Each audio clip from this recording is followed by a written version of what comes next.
PV பக்தி tax YouTube channel சார்பாக எல்லோருக்கும் வணக்கம். சென்ற 2 பதிவுகளில் நாம் அபார சக்தி, அதீத பக்தி போன்றவை நாம் சிந்தித்து உரையாடி கொண்டிருக்கிறோம். அனுமனிடம் மற்ற இயல்புகள் உள்ளதவா என்றால் நிச்சயமாக உண்டு. நாம் உடனே நமக்கு மனதில் வருவது அவர் பலம் வாய்ந்தவர் என்று கூறுகிறோம். ஆனால் இதிகாசமான ராமாயணத்தில் வரக்கூடிய நிகழ்ச்சியை ஒன்று இங்கு நாம் நினைத்து பார்ப்போம். சீதா தேவியை சென்று காண்பதற்கு அனுமன் பல இன்னல்களை கடந்து செல்கிறார். இலங்கையை சென்று அடைகிறார். அங்கு சீதா தேவியை பார்க்கிறார். பிறகு சீதா தேவியுடன் அவர் உரையாடுகிறார். அப்படி உரையாடி கொண்டிருக்கும் போதுதான் அவரை அங்கு இருக்கக்கூடிய அரக்கிகள் பார்த்துவிட்டனர்.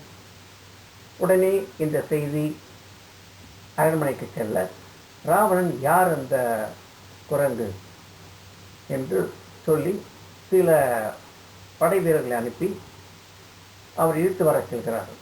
ஆனால் அவர் தங்கள் முடிந்த மட்டும் அவர் போராடுகிறார். சென்ற போரர்கள் தோல்வி அடைந்தனர். பிறகு சேனாதிபதியே செல்கிறார். இப்படி பலவிதமான யுத்திகள் கையாள்கிறார் ராவணன். ஆனால் இவற்றையெல்லாம் சமாளிக்கிறார் ஒரே ஒரு மனிதனாகிய அல்லது ஒரே ஒரு ஆளாகிய அனுமன்.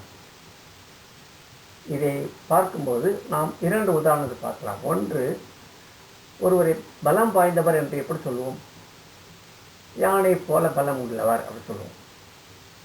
யானை என்பது அங்கு நாம் சித்தரிக்கும் ஒரு உருவம்.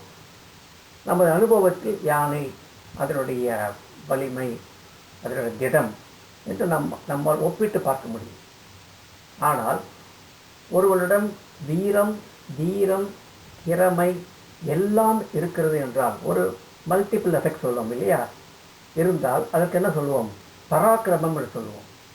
அப்படிப்பட்ட பராக்கிரமம் வாய்ந்தவர் அனுமன். அதனால்தான் அவர் எதையும் சமாளித்து கொண்டிருந்தார். அந்த நேரத்தில் இறுதியாக யாராலும் அவரை கட்டுப்படுத்த முடியாத நிலையில் அவரை சங்கிலிகளால் பிணைத்து ராவணனுடைய அரண்மனைக்கு அவரை இழுத்து செல்கிறார்கள். இதுதான் அந்த நிகழ்ச்சி.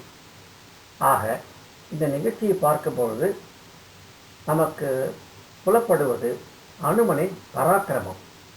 ஏனென்றால் இங்கு நாம் பார்க்கக்கூடியது அவருடைய வலிமை மட்டுமல்ல, அந்த வலிமையின் வெளிப்பாடு, அதாவது அது செயலாகவும் மாறுகிறது. வலிமையும் வீரமும் எல்லாம் கலந்து அவர் அதை செயலாற்றுகிறார்.